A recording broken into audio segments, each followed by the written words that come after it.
Independent সংবাদে স্বাগত। সাথে আছি শাফাত বিন ফরিদ। শুনছিলেন প্রধান শিরোনামগুলো, যাচ্ছি মূল খবরে। নারায়ণগঞ্জের বিভিন্ন পাড়া মহল্লায় বেড়েছে কিশোর গ্যাংয়ের তৎপরতা। আধিপত্য বিস্তার অথবা তুচ্ছ ঘটনার জেরে প্রকাশ্যেই সংঘর্ষে জড়াচ্ছে উঠতি বয়সী কিশোররা। যুক্ত হচ্ছে প্রকাশ্যে মাদক সেবন, ছিনতাইয়ের মতো অপরাধেও। গত 8 মাসে ঘটেছে 5টি হত্যাকাণ্ড। কিশোর অপরাধ বন্ধে তাদের প্রতি পরিবার ও স্থানীয় জনপ্রতিনিধিদের নজরদারি বাড়ানোর তাগিদ দিয়েছেন বিশিষ্টজনেরা। গত 1 এপ্রিল ফতুল্লার কাশীপুরে দিনে দুপুরে ব্যবসায়ী শরীফ মাতবরকে পিটিয়ে ও কুপিয়ে হত্যা করে কিশোর গ্যাংয়ের সদস্যরা। দেশীয় অস্ত্র নিয়ে একদল কিশোরের এমন হামলায় বিস্মিত স্থানীয়রা। মাদক ব্যবসা আর ইফটিজিং এর বিরোধিতা করায় 1 আগস্ট কোরবানি ঈদের রাতে বাড়ি থেকে ডেকে নিয়ে হত্যা করা হয় সিদ্ধিরগঞ্জের পাঠানটুলির প্রবাসী যুবক শুভকে। 10 আগস্ট বন্দর এলাকায় কিশোর গ্যাংয়ের হামলা থেকে আত্মরক্ষা করতে গিয়ে নদীতে ঝাঁপ দিয়ে মারা যায় 2 শিক্ষার্থী জিসান ও মিহাদ। সবশেষ গত 9 অক্টোবর তুচ্ছ ঘটনায় পূর্ব মাসদাইরের কিশোর গার্মেন্টস কর্মী নাইমকে ছুরিকাঘাতে হত্যা করে কিশোর গ্যাংয়ের সদস্যরা। দেখি যে নাইম রে মারতেছে, তো আমি আমি আবার আসছি। আমার বাবা আমার সংসারটা পুরাটা চালাইছে। আমার একটা মেয়ে প্রতিবন্ধী, আর কিছু যাই না, হাসিতে যেতে যাই। হত্যা ছাড়াও বিভিন্ন সময় হামলা, ছিনতাই, ভাঙচুর, সংঘর্ষ সহ নানা অপরাধে জড়িয়ে পড়ছে কিশোররা। এসব ঘটনায় জড়িতদের বেশিরভাগই মাদকাসক্ত। স্থানীয় প্রভাবশালী ও রাজনৈতিক নেতাদের আশ্রয়েই কিশোর গ্যাং বেপরোয়া হয়ে ওঠে বলে মনে করছেন বিশিষ্টজনেরা। এছাড়া ইন্টারনেটের অপব্যবহার, মাদকের ছোবল আর অভিভাবকদের নজরদারির অভাবকেও দায় দিচ্ছেন তারা। একাধিক কারণ, কিছু কারণ আছে সামাজিক, কিছু আছে আর্থসামাজিক, আর্থিক দারিদ্র্য এখানে অনেক একটা ফ্যাক্টর। যারা দরিদ্র শিশু কিশোর যারা আছে তাদেরকে অনেকেই ব্যবহার করতে পারে। শুধু পুলিশ প্রশাসন, র্যাব, বিজিবি দিয়ে আর বিচার ব্যবস্থা দিয়ে কিন্তু এই অপরাধ দমন করা সম্ভব নয়। সমাজপতিদের এগিয়ে আসতে হবে, পরিবারকে এগিয়ে আসতে হবে। দেশের ভবিষ্যৎ তরুণ প্রজন্মকে অপরাধ মুক্ত রাখতে পরিবার, সমাজ ও রাষ্ট্রের সমন্বিত প্রয়াস জরুরি মনে করছেন সংশ্লিষ্টরা। Independent news desk. ইয়াবার বিনিময়ে অত্যাধুনিক অস্ত্র সংগ্রহ করছে রোহিঙ্গা গ্রুপগুলো। এজন্য ক্যাম্পের বাইরে ঢাকা, চট্টগ্রাম ও সীমান্তবর্তী বেশ কয়েকটি জেলায় তৈরি হয়েছে নেটওয়ার্ক। এসব অস্ত্র রোহিঙ্গা ক্যাম্পে আধিপত্য বিস্তারে ব্যবহার করা হচ্ছে। সম্প্রতি চট্টগ্রামে 2 ব্যক্তির কাছ থেকে অস্ত্র ও ইয়াবা উদ্ধারের পর এসব চাঞ্চল্যকর তথ্য পেয়েছে আইনশৃঙ্খলা বাহিনী। গত বৃহস্পতিবার চট্টগ্রামের শাহ আমানত সেতু এলাকায় ঢাকা থেকে কক্সবাজার যাওয়ার সময় অস্ত্রসহ রাজ্জাক নামে এক ইয়াবা ব্যবসায়ীকে গ্রেপ্তার করে পুলিশ। তার দেওয়া তথ্যে টেকনাফের লেদা রোহিঙ্গা ক্যাম্পের পাশ থেকে গ্রেপ্তার করা হয় কামাল নামে আরও এক ইয়াবা ব্যবসায়ীকে। প্রাথমিক জিজ্ঞাসাবাদে তারা পুলিশকে জানায় ইয়াবার বিনিময়ে টাকা নয়, অত্যাধুনিক অস্ত্র নিচ্ছে ক্যাম্পে থাকা অন্তত 16টি সশস্ত্র রোহিঙ্গা গ্রুপ। পুলিশের তথ্যমতে ইয়াবার বিনিময়ে অস্ত্র সংগ্রহ করতে রয়েছে ক্যাম্প কেন্দ্রিক দালাল চক্র, যারা গ্রুপগুলোর কাছে মাস্টার হিসেবেই পরিচিত। ক্যাম্পগুলোতে এমন মাস্টার আছে শতাধিক। এছাড়া ক্যাম্পের বাইরে কক্সবাজার থেকে ঢাকা পর্যন্ত পুরো রুটেই আছে এদের শক্ত নেটওয়ার্ক। আমরা চট্টগ্রাম, ঢাকা এবং চট্টগ্রাম ঢাকা কক্সবাজারের মধ্যখানে আরো গ্রুপের সন্ধান পেয়েছি, যারা ইয়াবা এবং অস্ত্র দুটোরই কার্যক্রম পরিচালনা করে থাকে। তাদের আমরা তদন্ত করে দেখছি, আমরা অবশ্যই আইনের আওতায় আনবো তাদেরকেও। এমন তৎপরতাকে বড় বিপদের আভাস মনে করছেন নিরাপত্তা বিশ্লেষকরা। রোহিঙ্গা ক্যাম্পে দ্রুত গোয়েন্দা নজরদারি বাড়ানোর পরামর্শ তাদের। পাশাপাশি ক্যাম্পের ব্লক কেন্দ্রিক রোহিঙ্গা প্রশিক্ষণের মাধ্যমে অপরাধীদের তথ্য সংগ্রহের কথা বলছেন তারা। যেখানে শিবিরগুলোতে যারা মাঝি আছে বা নেতা আছে তাদেরকে অনেক বেশি, আরো বেশি তাদেরকে তৎপর হওয়ার জন্য তাগাদা দিতে হবে। তাদেরকে নিশ্চয়তা, তাদের মাধ্যমে নিশ্চয়তা আদায় করতে হবে যে শিবিরগুলির মধ্যে কোনো ধরনের অপতৎপরতা চলছে, সেটা যেন হতে না পারে। হলে যারা এখানে জড়িত আছে তাদেরকে চিহ্নিত করে এইসব জিনিসে লিপ্ত হওয়ার আগে তাদের বিরুদ্ধে ব্যবস্থা গ্রহণ করতে হবে। গত 1 বছরে উখিয়া টেকনাফের ক্যাম্পে বন্দুকযুদ্ধে মারা গেছে 46 রোহিঙ্গা সন্ত্রাসী। উদ্ধার হয়েছে শতাধিক অস্ত্র। পুলিশ বলছে রোহিঙ্গা ক্যাম্পে পর্যাপ্ত নিরাপত্তা অবকাঠামো তৈরি না হওয়ায় পরিস্থিতি সামাল দেওয়া চ্যালেঞ্জিং হয়ে পড়ছে। আইন শৃঙ্খলা পরিস্থিতি নিয়ন্ত্রণ করার জন্য আমাদের দুটো অ্যাম্ফিবিয়ান ব্যাটালিয়ন আছে। এই ব্যাটালিয়নগুলোর ভিতরে আইন শৃঙ্খলা পরিস্থিতি দেখে যাচ্ছে। তা আমরা এইটাকে আরো জোরদার করার উপর গুরুত্ব দিচ্ছি। এখন ভিতরে আরো প্রত্যেকটা ক্যাম্পে যেন একটা করে পুলিশ ক্যাম্প হয়, সেটার উপর আমরা গুরুত্ব দিচ্ছি। এই মুহূর্তে সবগুলো ক্যাম্পে পুলিশ ক্যাম্প নাই। তো যে জায়গাগুলোতে নাই সেগুলোতে আমরা পুলিশ ক্যাম্প প্রতিষ্ঠা করার জন্য বলে দিয়েছি। 3 বছরে ক্যাম্প কেন্দ্রিক নানা অপরাধে রোহিঙ্গাদের বিরুদ্ধে মামলা হয়েছে 747টি, আসামি প্রায় 2000। অনুপম শীল, ইন্ডিপেন্ডেন্ট নিউজ, চট্টগ্রাম। এদিকে কক্সবাজারের টেকনাফে নাফ নদীতে মাছ ধরার সময় 9 বাংলাদেশি জেলেকে ধরে নিয়ে গেছে মিয়ানমারের সীমান্তরক্ষী বাহিনী বিজিপি। মঙ্গলবার বিকেলে বঙ্গোপসাগরের মোহনা থেকে তারা অপহৃত হন। তারা সবাই শাহপরী দ্বীপের বাসিন্দা। বিজিবি টেকনাফ ব্যাটালিয়নের অধিনায়ক লেফটেন্যান্ট কর্নেল ফয়সাল হাসান খান জানান, মঙ্গলবার সকালে শাহপরী দ্বীপের একটি নৌকায় 9 জেলে বঙ্গোপসাগরের মোহনায় মাছ ধরতে যায়। এ সময় ইঞ্জিন বিকল হয়ে পড়লে নাফ নদী ও সাগরের মোহনায় নৌকাটি ভাসতে থাকে। মঙ্গলবার বিকেলের দিকে বিজিপি সদস্যরা ভাসমান অবস্থায় জেলেসহ নৌকাটিকে মিয়ানমারের হাসসুরতা সীমান্ত চৌকিতে নিয়ে যায়। জেলেদের ফেরত চেয়ে মিয়ানমারের সীমান্তরক্ষী বাহিনীর সঙ্গে যোগাযোগ করা হচ্ছে বলে জানিয়েছে বিজিবি।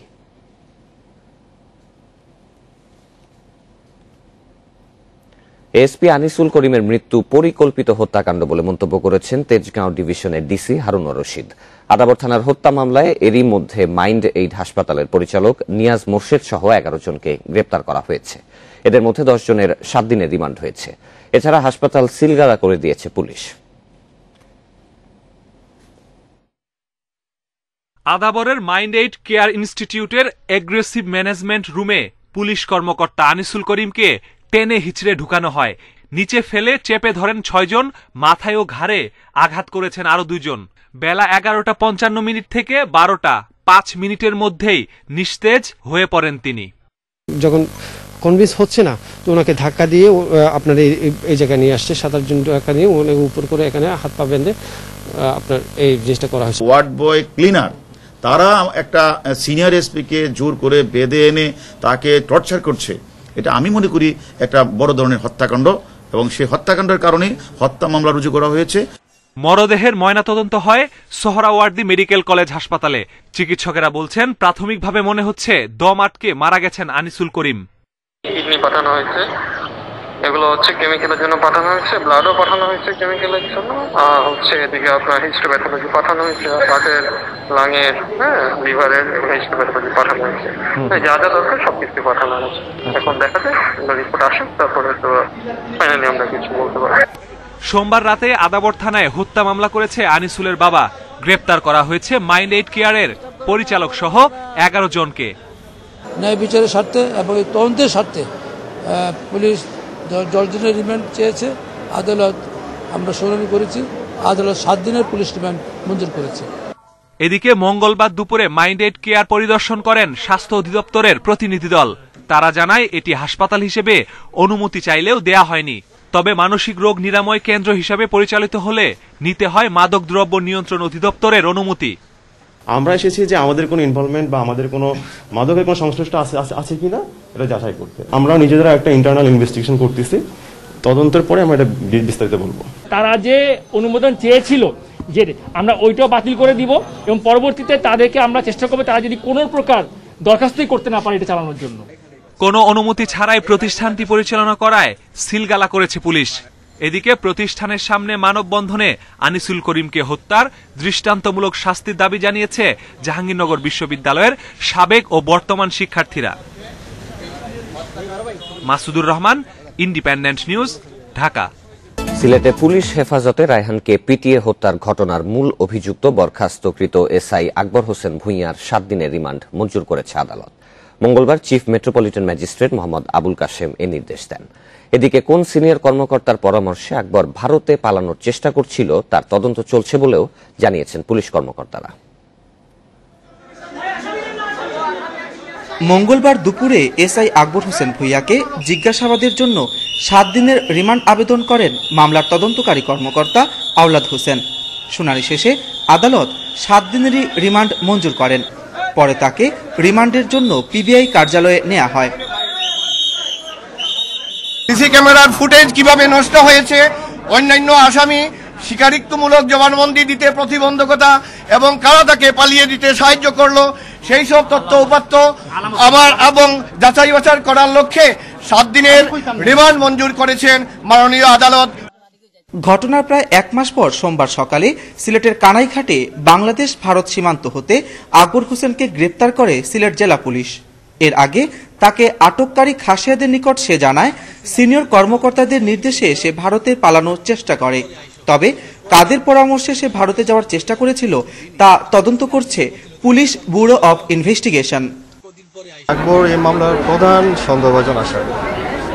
সম্পূর্ণ মামলাটা তাকে ঘিরে তাকে আবর্তিত হবে, সেটা মাথায় রেখে আমরা মামলা তদন্ত এগিয়ে নিয়ে যাব।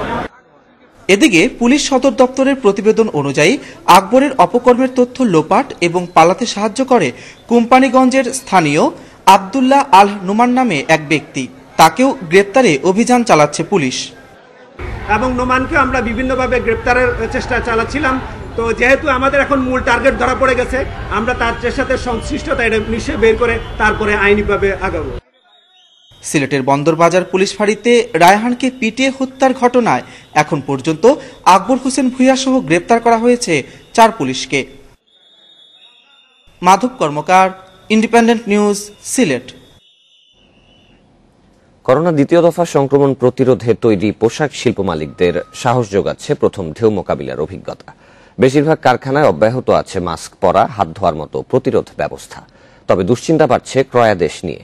উদ্যোক্তারা জানিয়েছেন ইউরোপ, আমেরিকায় আরেক দফা লকডাউনের শঙ্কায় চলমান ক্রয়াদেশ স্থগিত করেছে অনেক ক্রেতা প্রতিষ্ঠান। গাজীপুরের বোর্ড বাজারে হান্নান গ্রুপের 5 পোশাক কারখানায় কাজ করেন প্রায় 10,000 শ্রমিক। করোনার প্রথম দফার সংক্রমণ এড়িয়ে উৎপাদন সচল রাখতে সন্দেহজনক কর্মীদের আইসোলেশনে রাখার ব্যবস্থা করে কর্তৃপক্ষ। এজন্য তারা বিভিন্ন স্থানে 9টি ভবন ভাড়া করেন, যেখানে আইসোলেশনে থাকেন প্রায় 1,500 শ্রমিক। সংক্রমণ প্রতিরোধে তাপমাত্রা মাপা, মাস্ক পরা, হাত পরিষ্কার রাখার মতো নির্দেশনাও বাস্তবায়ন করে কর্তৃপক্ষ, যা এখনও মেনে চলছেন শ্রমিকরা। 8টা থেকে কাজ শুরু হয়, তো আমরা এখানে 7:30টায় মেয়ে আর 8টার সময় ছেলে। ফলে কি হলো, আমার এখানে যদি 3,000 শ্রমিক থাকে তাহলে 3,000-এর জায়গায় 1,500 হয়ে গেল। 3,000 শ্রমিক একসাথে ঢুকতে গেলে তাদের স্যানিটাইজ করে ঢুকানো যতটুকু কঠিন, আমার 1500 হইলে অনেক সহজ। সাভারের আশুলিয়ার এয়ার জিন্সের চিত্র একই রকম। এখানে কাজ করেন প্রায় 2,500 শ্রমিক। কারখানাটিতে উৎপাদন চলছে পুরো দমে। সংক্রমণ প্রতিরোধ ব্যবস্থা পরিপালনে ছাড় দিচ্ছে না কর্তৃপক্ষ। এদিকে শ্রমিকদের স্বাস্থ্য সেবায় হটলাইন চালু করেছে বিজিএমইএ। এছাড়া নিয়মিত কারখানা পরিদর্শনও অব্যাহত রেখেছে সংগঠনটি। তবে দুশ্চিন্তা বাড়ছে ক্রয়াদেশ নিয়ে। উদ্যোক্তারা জানান, নতুন ক্রয়াদেশ দেয়া কমিয়েছে অনেক ব্র্যান্ড, আবার অনেক ক্রেতা চলমান ক্রয়াদেশ স্থগিত করছে। ডিসেম্বরে ক্রিসমাস, ইউরোপ, আমেরিকা একটা বড় একটা ইয়ে, আর ক্রিসমাসের পরে জানুয়ারি মাসে এটা একটা বড় একটা সেল পিরিয়ড। সো ওরা, আমার ধারণা ওরা চাচ্ছে এই সেল পিরিয়ডটারে ওপেন রাখতে, যেই কারণে ওরা এই হার্ড লাইনে যে এখন সেই পরিমাণ মানে নভেম্বর মাসটাকে একটা ওরা প্রিকশনারি মাস হিসেবে ধরে এই মানটাকে ওরা প্রোটেক্ট করতে চায়। আসন্ন সেকেন্ড ওয়েভটাকে আসলে আমরা সামাজিক এবং অর্থনৈতিকভাবে মোকাবেলা যদি করতে চাই, তাহলে কিছু সমন্বিত পদক্ষেপ এবং পরিকল্পনা এখনই গ্রহণ করতে হবে। ক্ষুদ্র এবং মাঝারি কারখানার উপরে বিশেষ গুরুত্ব দিতে হবে এবং সংকটময় পরিস্থিতিতে শ্রমিকদের অর্থনৈতিক সুরক্ষার জন্য একটি আপৎকালীন তহবিল গঠনের প্রয়োজনীয়তাও আজকে অনুভব করি। বিজিএমইএর হিসেবে করোনার প্রথম ঢেউয়ে প্রায় 27,000 কোটি টাকার ক্রয়াদেশ প্রাথমিকভাবে বাতিল ও স্থগিত হয়। Ruhul Amin, independent news, Dhaka. 8 আমদানিকারক corona পরীক্ষার কিট আনলেও কেন্দ্রীয় ঔষধাগারে দিতে পেরেছে মাত্র 2টি প্রতিষ্ঠান। সেই সুযোগে 2 প্রতিষ্ঠান সরকারের কাছ থেকে অতিরিক্ত মুনাফা করেছে প্রায় 60 কোটি টাকা। এই কাজে তাদেরকে স্বাস্থ্য অধিদপ্তর সহায়তা করেছে বলে প্রমাণ এসেছে ইন্ডিপেন্ডেন্ট টেলিভিশনের হাতে। খাতে অনিয়ম দুর্নীতি নতুন কিছু নয়, তবে এবারের অনুসন্ধান কিছুটা ভিন্ন। কারণ করোনা পরীক্ষার কিট কেনাকাটায় কিছু প্রতিষ্ঠানকে অনৈতিক সুবিধা দেওয়ার অভিযোগ উঠেছে খোদ স্বাস্থ্য অধিদপ্তরের বিরুদ্ধে। দেশে সংক্রমণ শুরুর পর করোনা পরীক্ষার কিট সরবরাহের আদেশ পাওয়া প্রতিষ্ঠানের একটি উত্তরার স্টার্লিং মাল্টি টেকনোলজিস। তবে মে মাসের শুরুতে তুরস্কের আনাতোলিয়া ব্র্যান্ডের 1 লাখ কিট এনেও সরবরাহ করতে পারেনি প্রতিষ্ঠানটি। পরে সংকট দেখা দিলে জুনে স্বাস্থ্য অধিদপ্তরের নির্দেশে তাদের কাছ থেকে 25,000 কিট কেনে কেন্দ্রীয় ঔষধাগার। কোন যুক্তিতে কি করেছেন, তাদের অফিসিয়াল কি ব্যাপার বা তাদের ইউজের কি ব্যাপার, এই ধরনের কোনো ব্ল্যাক এন্ড হোয়াইট আমরা কিছু পাই নাই যে আমাদের আপনাদের কিটে এই সমস্যা আছে দিস এন্ড দ্যাট, আমরা এই পর্যন্ত আমরা কিছু পাইনি। এপ্রিলে স্টার্লিং মাল্টি টেকনোলজিস সহ 8 প্রতিষ্ঠান প্রায় 9 লাখ কিট সরবরাহের আদেশ পায় কেন্দ্রীয় ঔষধাগারের কাছ থেকে। তাদের বেশিরভাগই কিট আনলেও সরবরাহ করতে পেরেছে কেবল একটি প্রতিষ্ঠান। ঠিকাদারদের অভিযোগ, ঔষধাগার পরে তাদের কিট নিতে চায়নি। কারণ অনুসন্ধানে জানা যায় 22 মে কেবল চীনা কোম্পানি সানসিওর বায়োটেকের কিট কিনতে ঔষধাগারকে নির্দেশ দেয় স্বাস্থ্য অধিদপ্তর। এতে একক প্রতিষ্ঠান হিসেবে কিট সরবরাহের সুযোগ পায় ওভারসিজ মার্কেটিং কর্পোরেশন ওএমসি। একইভাবে আরেক চিঠিতে নতুন সরবরাহকারী হিসেবে যুক্ত হয় জেরিন এন্টারপ্রাইজ। প্রতিষ্ঠান দুটি 15 জুন 1.5 লাখ করে কিট সরবরাহের আদেশ পায়। প্রতিটি সানসিওর কিটের দাম পড়ে 2,300 টাকা। তবে 26 জুন একই কিট 1,820 টাকায় ঔষধাগারে সরবরাহের আদেশ নেয় সায়েন্সটেক কর্পোরেশন নামে আরেক প্রতিষ্ঠান। দুটি প্রতিষ্ঠানকে সুবিধা দেওয়ার অভিযোগের বিষয়ে জানতে চাইলে স্বাস্থ্য অধিদপ্তরের কোনো কর্মকর্তা কথা বলতে রাজি হননি। সরকারি কেনাকাটায় ঠিকাদারদের সুবিধা দেওয়ার অভিযোগ খতিয়ে দেখে জড়িতদের বিরুদ্ধে শাস্তির ব্যবস্থা নেওয়ার দাবি জানিয়েছেন বিশ্লেষকেরা। যদি হয় যে আমি দুর্নীতি করার জন্য কাউকে আমি লাইসেন্স দিলাম, তুমিই কিনবা, আন্ডারহ্যান্ড পেমেন্টে তোমাকে আমি তোমার মাধ্যমে কিনবো, তাতে কি হয় সরকার ওই দুর্নীতিগ্রস্ত হয়ে যায় এবং সেক্ষেত্রে একটা তদন্ত হওয়া তো প্রয়োজন। বিশ্লেষকেরা বলছেন স্বাস্থ্য খাতের কেনাকাটায় অনিয়ম রোধে জোর দিতে হবে স্বচ্ছতা ও জবাবদিহি বাড়ানোর উপর। Shariful Islam, independent news, Dhaka.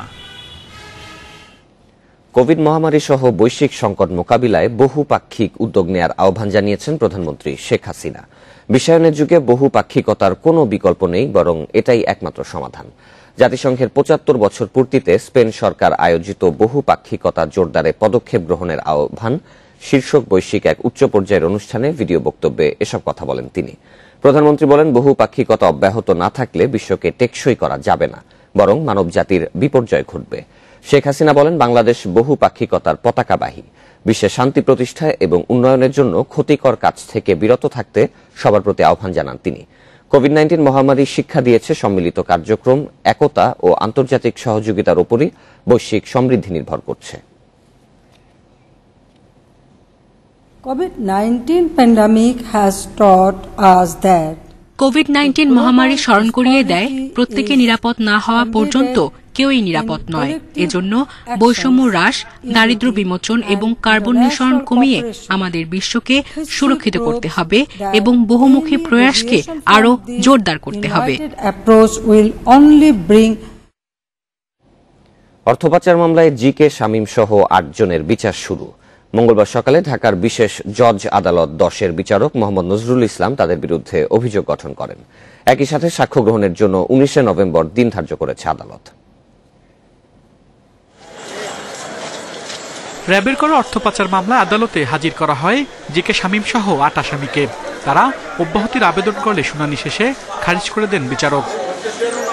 এ সময় রাষ্ট্রপক্ষের আইনজীবী জানান, জি.কে. শামীমের বাসা থেকে বিপুল পরিমাণ টাকা উদ্ধার করে পুলিশ, যা অবৈধভাবে আয় করা হয়েছে। পুলিশের কাছে তথ্য ছিল বিদেশে পাচার করা হতো এই টাকা। জি.কে. শামীম সহ তাদের সহযোগীরা তার প্রত্যেকেই সম্পৃক্ত। মানুষের ভয়ভীতি, অস্ত্র ভয় দেখিয়ে টেন্ডারবাজি করে তারা এই টাকা আহরণ করেছে এবং পুলিশের কাছে খবর ছিল যে এফআইআর এটা বক্তব্য অনুযায়ী যে এই টাকাগুলি সে বাইরে পাচার করার জন্য, সরাই ফেলার জন্য সে প্রস্তুত ছিল। আসামি পক্ষের আইনজীবীর দাবি, জি.কে. শামীম একজন ব্যবসায়ী। অর্থ পাচারের সাথে তিনি ও অন্য আসামিরা জড়িত নন। কত টাকা পাচার হয়েছে তাও মামলার এজাহারে উল্লেখ নেই। এজাহারে দাবি করেছে 1,81,00,000 টাকা তার অফিসে পাওয়া গেছে। আমরা কোর্টকে বলেছি যে গভর্নমেন্টে এমন তো কোনো প্রোক্লেমেশন নেই যে কত টাকা আমি নিজের কাছে রাখতে পারবো। There is no hard and fast rule. অদ্যমত বাংলাদেশের গভর্নমেন্ট কখনোই বলে না যে একটা ব্যক্তি তার ঘরে অথবা অফিসে সর্বোচ্চ কত টাকা রাখতে পারবে, সর্বনিম্ন কত টাকা রাখতে পারবে। তাহলে আমার ঘরে যদি 500 কোটি টাকাও রাখি, তাহলে দুদকের দেখার বিষয়ে আমার বৈধ সোর্সটা আছে কিনা। যদি আর বৈধ সোর্স থেকে টাকা নিয়ে কথা বলার কোনো সুযোগ নেই। গত বছর রাজধানীর নিকেতন থেকে নগদ 1,81,00,000 টাকা, $9,000 এবং 165,27,00,000 টাকার 10টি এফডিআর সহ আটক করা হয় জি.কে. শামীমকে। আল আমিন হোসেন, ইন্ডিপেন্ডেন্ট নিউজ, ঢাকা।